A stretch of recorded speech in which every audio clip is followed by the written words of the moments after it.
Bonjour à vous tous, aujourd'hui un nouveau tuto concernant ma Mercedes C200 CDI de 2006. Donc voilà, j'ai un petit souci, c'est que ça grince énormément quand je prends les ralentisseurs et ça commence à me prendre la tête. Donc j'ai commandé ce matin deux barres stables par téléphone chez Mercedes, donc une avant, une arrière. Donc à l'avant, les caoutchoucs de palier sont sertis dessus et à l'arrière, j'ai commandé la barre ainsi que les caoutchoucs. Donc ça c'est des caoutchoucs séparés. Si vous avez que les caoutchoucs, ça vaut une quinzaine d'euros. Mais là, caoutchouc plus barre arrière plus barre avant, il faut compter 167 euros. Donc je vais chercher ça demain matin. Donc là, je vais juste vous faire écouter le bruit que ça fait. Ça grince et c'est très désagréable. C'est pas le bruit d'une Mercedes, quoi. Donc voilà pour ça. Allez, c'est parti, on va faire les essais sur route. Et demain matin, on changera la pièce, les deux pièces. Allez, c'est parti. Donc voilà, donc on verra ça donc demain. Donc j'essaierai peut-être demain matin de faire un essai parce que c'est vrai que c'était beaucoup plus bruyant à froid que à chaud, parce que là je viens de rouler. Et donc en général, si je me souviens bien, la barre arrière j'ai dû la faire à 200 000 et la barre avant il me semble que j'avais fait à 180 000 ou un truc comme ça, je me souviens plus exactement. Bon, après ce qui me fait, bon, je m'embête pas, hein. Normalement, ce qu'il faudrait faire, c'est enlever carrément la barre stable avant. Vous faites un essai sur ralentisseur pour savoir si c'est l'avant ou l'arrière. Et moi, bon, j'ai décidé de changer les deux. J'en ai marre. J'ai pas envie de m'enquiquiner. Je vais repartir sur du neuf des deux côtés. Comme ça, plus de grincement. Ça, je sais que ça vient de ça. Ce qui peut se passer aussi, c'est que je vous montrerai tout ça demain par rapport au caoutchouc. Parce que quand on change les caoutchoucs de palier et que la barre elle est marquée, je vais vous montrer parce que normalement sur la mienne elle doit être marquée usée, quoi. Ça fait que après si vous remettez des caoutchoucs neufs, le problème c'est que ça va sur une barre complètement usée, ils vont pas faire long feu, quoi. C'est pour ça que j'ai décidé de tout remettre à neuf. Bon je vous dis à demain, on ira chez Mercedes chercher ces deux barres. Allez, à plus, ciao. Écoutez, là j'ai trouvé des bons ralentisseurs, là vous devrez bien entendre.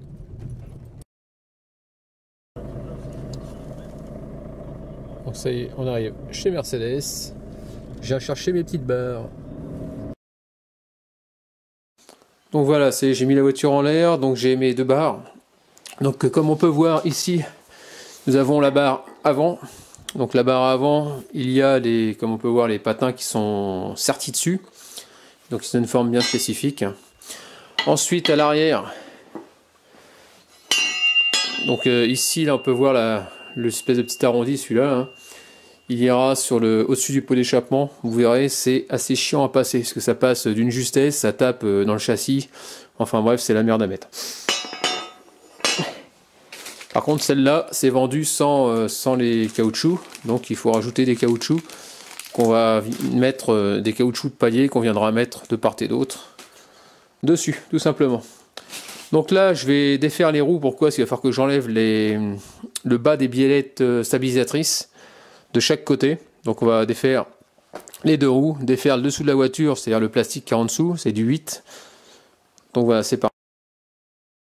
Là on enlève forcément les vis du plastique, ici. Donc vous en avez 1, 2, 3, 4, 5 et 6. Vous ne les perdez pas. Et je vous dis des bêtises, on n'aura même pas besoin d'enlever les roues. Je sais pas pourquoi je vous ai dit qu'il fallait enlever les roues. On a accès, regardez. On a accès carrément. Donc là, ici, on a accès à la biellette. Donc on pourra la défaire du bas. Ici, il faudra desserrer les vis du palier. De l'autre côté, pareil. Et en bas, la biellette. Et après, vous tombez la barre direct. Donc là, vous desserrez à l'aide du 17, ça passe avec un ticket.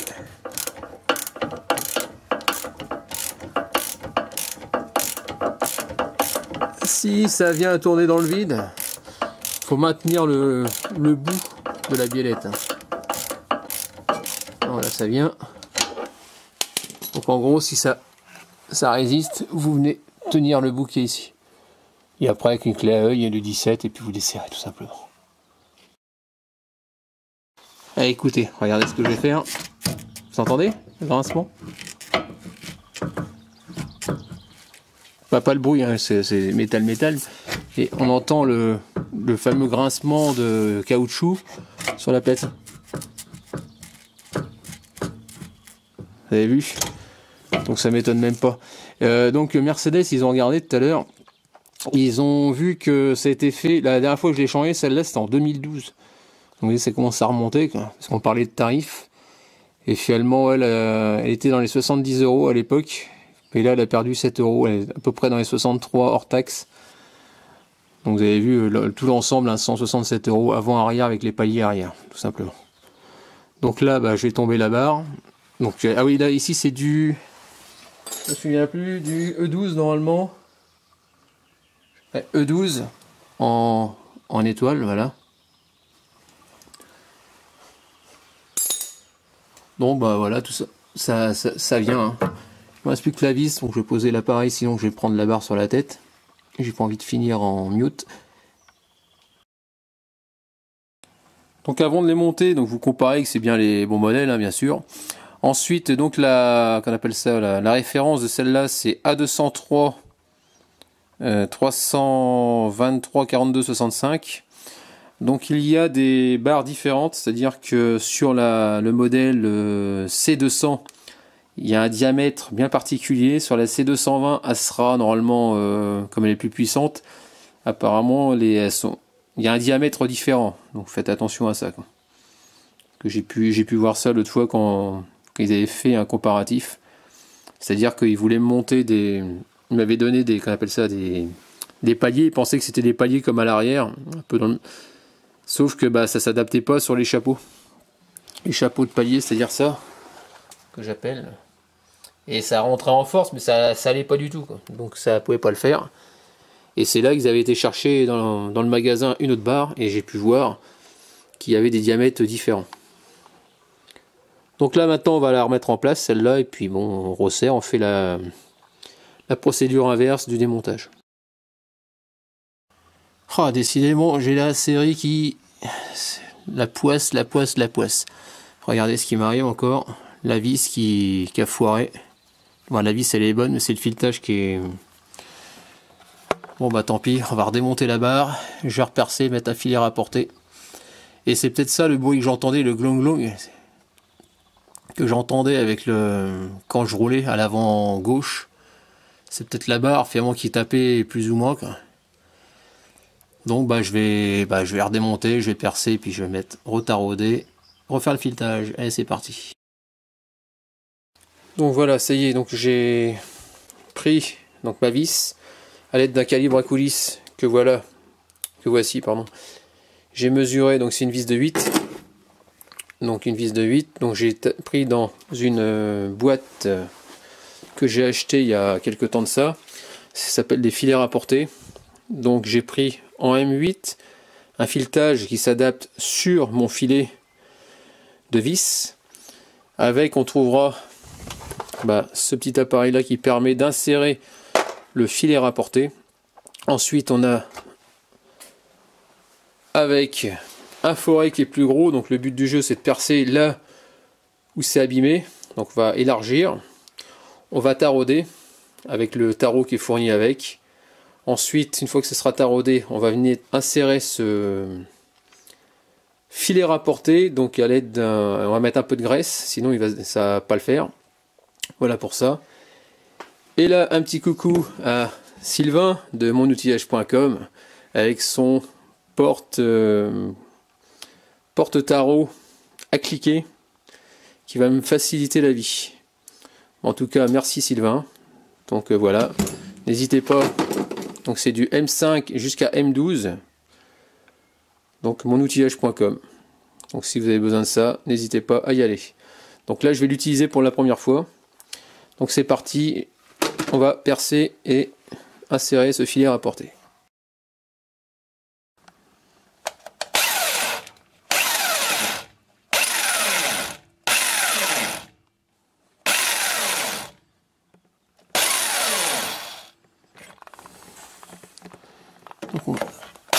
Aïe, putain. Ah, c'est rien, c'est les métiers qui rentrent. On défait.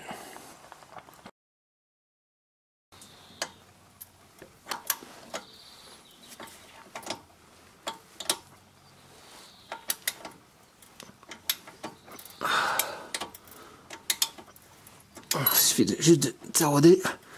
Donc les copeaux ça tombe, hein. On peut pas se mettre en dessous parce que sinon je ne raconte pas les yeux.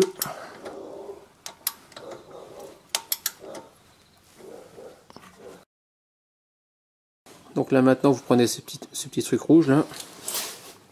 Ensuite on met qu'on appelle ça un peu de graisse sur le bout et on insère dans le trou. C'est parti. Donc là on insère, ça se visse nickel.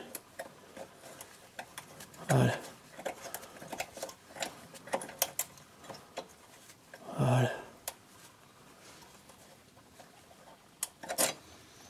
Maintenant on va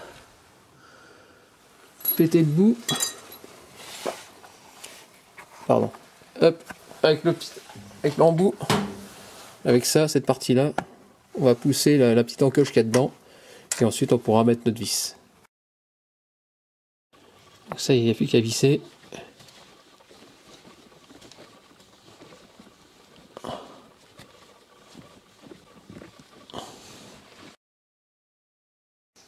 Bon Sylvain, je te dois encore une deuxième chandelle. Grâce à tes tarots, j'avais foiré là aussi la vis. La vis elle est un petit peu abîmée. Donc grâce à la filière, j'ai pu refaire mon pas de vis. Voilà, donc c'était refait, nickel. Donc maintenant tout rentre dans l'ordre, je vais pouvoir remonter ma barre stable. Merci 1000 fois monoutillage.com, t'es génial. Donc ça y est les amis, tout est mis en place, j'ai resserré donc les biellettes. Donc il y en a une d'un côté, vous jouez un peu sur la barre stable pour pouvoir l'aligner, mais tout va bien. Donc ça y est, enfin terminé, donc c'était une histoire qui était mal partie, et tout se termine bien comme d'habitude. Donc voilà pour l'avant. Bon là je vais pas m'aventurer sur l'arrière maintenant, parce que je repars bientôt au boulot. J'ai pas envie de me retrouver à poil, hein. Et bon j'ai les autres voitures, mais bon c'est pas l'idéal quoi. Donc j'aimerais bien, je vais faire ça dans la semaine de toute façon, et puis je reviendrai vers vous pour vous montrer la suite. Allez c'est parti, à bientôt, à plus tard. Allez, bonjour à vous tous, donc me revoilà pour ce coup-ci le changement de notre barre stable arrière. Donc j'ai fait les essais, du moins pendant 2 jours, parce que j'ai pas eu le temps de la monter celle-là. Et donc la barre avant était vraiment secouée, c'est-à-dire que, comme je disais, les caoutchoucs étaient super secs, d'où les grincements. À l'arrière, je sens qu'il y a un léger grincement, mais pas autant qu'à l'avant. Donc on va démonter, on va regarder, et normalement, si je dis pas de bêtises, pour que ça grince, je pense que la barre elle doit être marquée au niveau des paliers, moi je suppose. Donc on verra ça au démontage. Donc logiquement, sur cette voiture-là, ça devrait être terminé, j'espère, parce que financièrement, ça commence à douiller un petit peu, parce que j'en suis quand même en très peu de temps à 940 € à peu près de frais sur cette voiture-là. Juste en pièces, hein, pièces. La main d'œuvre je la compte pas parce que c'est moi qui l'a fait. Donc là on a dessus, il a été fait il n'y a pas très longtemps, support moteur, à peu près 50 €. Il y a eu les 2 barres, donc les 2 barres stables, 167 €. 2 biellettes, les 2 biellettes avant, j'ai dû m'en tirer pour pas loin de 40 €. La batterie, dans les 70 €. Le renifleur d'huile, 50 €. 4 triangles, 150 €.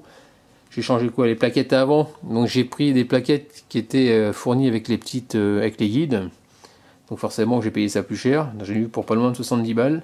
Les 4 pneus qui ont été changés, 310 balles en Michelin. Ensuite j'ai changé au niveau du cache culbuteur, il y a eu les joints qui vont dessous, le joint du cache culbuteur par lui-même, plus les vis injecteurs, il y en a eu pour à peu près 945 €. Donc j'espère que ce coup-ci ça va s'arrêter là, parce que j'ai 4 voitures et il y a des frais sur les autres aussi, donc forcément quand on additionne tout ça, tous les mois c'est la carte bleue elle fume quoi. Donc vous allez voir que vous allez pouvoir faire quand même pas mal d'économies hein, en regardant toutes ces vidéos. Donc là c'est parti, on va tout démonter. Bon, on va tout démonter, on va faire exactement la même manip que pour la barre avant. Le seul truc que vous allez voir, c'est que la barre elle est tellement longue que pour la faire passer au-dessus du pot, ça va être chiant. Il n'y a qu'une seule façon d'arriver à la passer, vous allez voir, vous allez voir, c'est la merde. Vous allez bien voir tout à l'heure.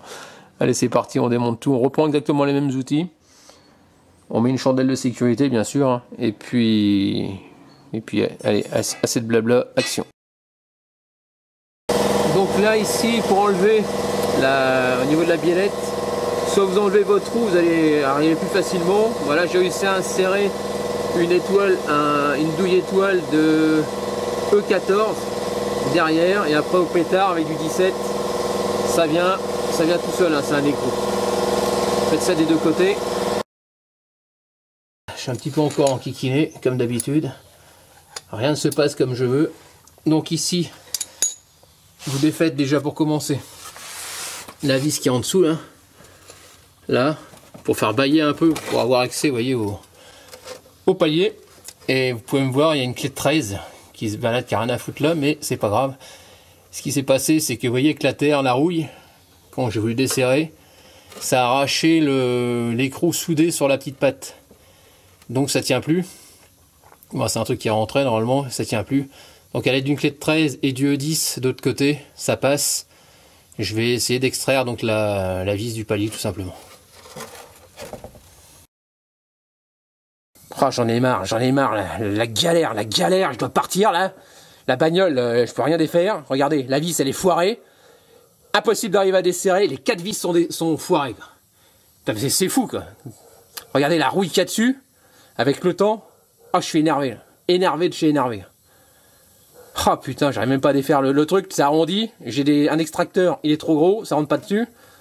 Oh, il n'y a plus qu'une seule solution, c'est essayer de découper ma Dremel, j'ai plus de Dremel. Oh la galère. Je sais pas comment je vais faire, mais je suis dans la merde. Bon, on va essayer de défaire tout le reste. Bah, je vais essayer, ça tient que par ça quoi. Une galère quoi. Donc je vais essayer de faire avec essayer de découper, je sais pas comment je vais faire. Oh putain, je sais pas comment je vais faire. Bon, on va voir ça. Donc là, j'ai plus de disque à tronçonner. Donc j'ai pris avec une pierre, je suis en train de limer la tête de vis. À la perceuse, ça marche pas. Donc on fait avec les moyens du bord.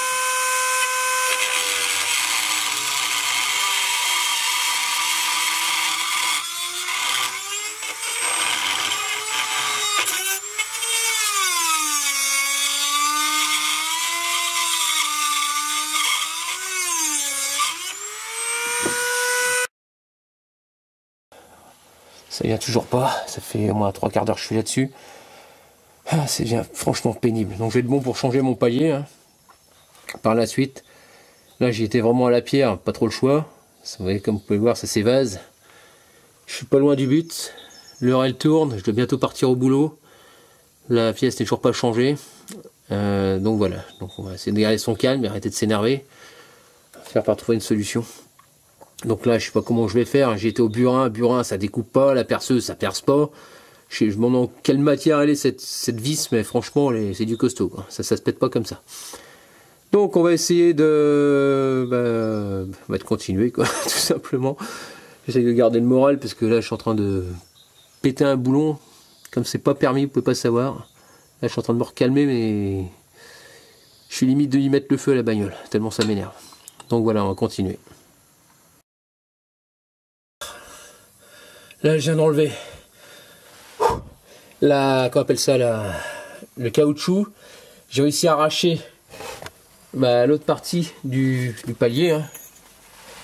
Voilà, cette partie-là, que je vais changer, bien sûr.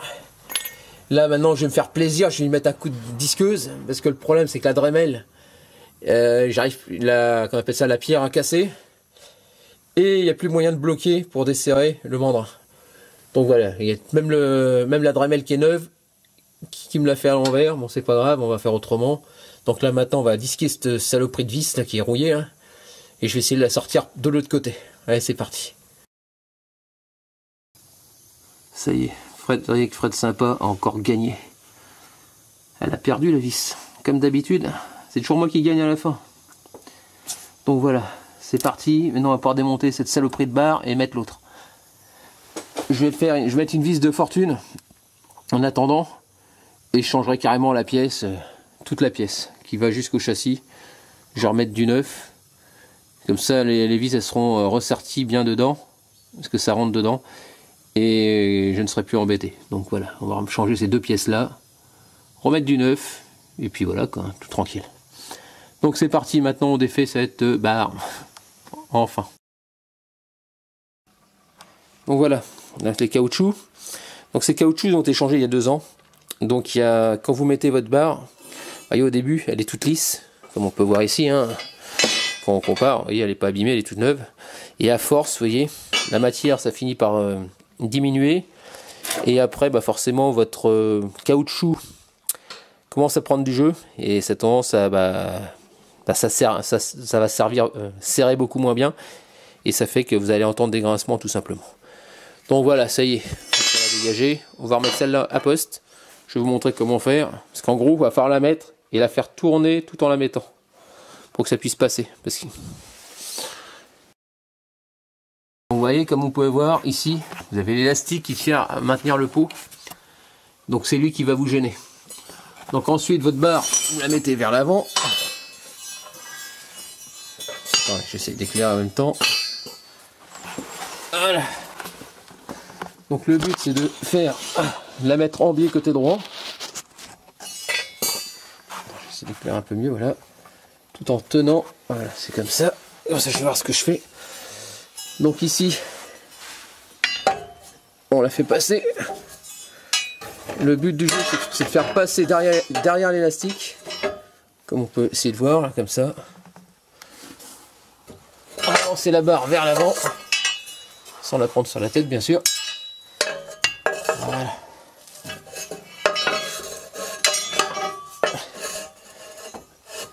Et la faire, voilà. La faire enrouler. Non, je suis pas passé derrière. Faut vraiment passer bien derrière.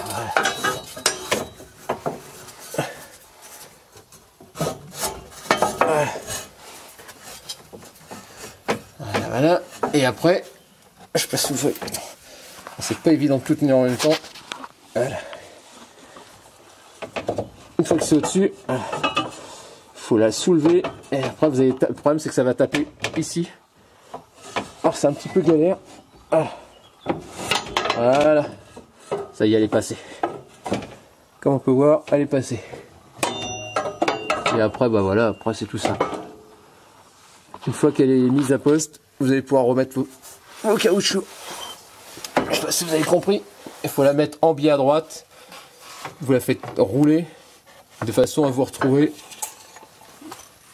comme ça, tout simplement. Bon voilà, maintenant il n'y a plus qu'à remettre les patins et puis à tout serrer. Bonjour les amis, donc me revoilà, donc là je sors de chez Mercedes, je viens de commander donc mes pièces, donc j'ai changé, je vais juste changer cette pièce là, celle qui vient emprisonner le caoutchouc. Comme vous avez pu voir, je l'ai disqué, je l'ai abîmé, donc j'ai décidé de changer cette pièce là, remettre 4 vis neuves. Bon déjà ces 2 pièces, il y en a pour 12 € et quelques. Donc au début je voulais changer carrément le support pour pouvoir récupérer donc les écrous qui étaient derrière, qui avaient été abîmés, qui étaient dessertis. Mais quand j'ai vu le tarif, j'ai dit bon, on va laisser tomber juste pour des écrous, on va mettre des nil stop derrière. Pourquoi? Parce que ça coûte 45 € chaque côté, donc j'en ai pour 90 €. Donc juste pour mettre, juste pour 2 écrous qui sont barrés, donc je vais pas mettre 90 balles là-dedans. Donc j'ai juste changé la partie, comme je vous l'ai dit, qui est abîmée, et remettre des vis, et puis derrière bah, on mettra des écrous qui vont bien. En tout cas ça fait plus de bruit, donc c'est déjà ça. Donc allez, c'est parti, on rentre à la maison et on remonte tout ça. Donc voilà, c'est ça que je vous disais tout à l'heure. La pièce qui est juste derrière le tampon, qui va jusque sur le châssis, hein, ce qu'on peut voir là-haut, ça vaut 45 € par côté, donc 90 €. Donc c'est ce que je vous disais tout à l'heure. Donc ici normalement il y a un écrou là, qui est rentré dedans en force, et forcément il n'y est plus. Normal, c'est arraché.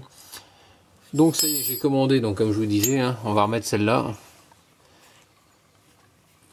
la neuve, parce que la vieille elle est un petit peu usinée, comme on peut voir, hein. Vous voyez, on va remettre du neuf, hein. Et je vais remettre la fameuse vis avec un écrou directement derrière, hein, tout simplement. Là où c'est un peu chiant, c'est celle du bas. Parce qu'il faut arriver à la tenir, il ne faut pas mettre la clé de 13, sinon le problème c'est quand vous allez visser, ça va traverser l'autre côté, vous ne pourrez plus ressortir votre clé à eux, il faudra tout redévisser pour rien. C'est une perte de temps, donc vous mettez avec un écrou avec une clé plate. Bon, si ça vous arrive ce genre de mésaventure.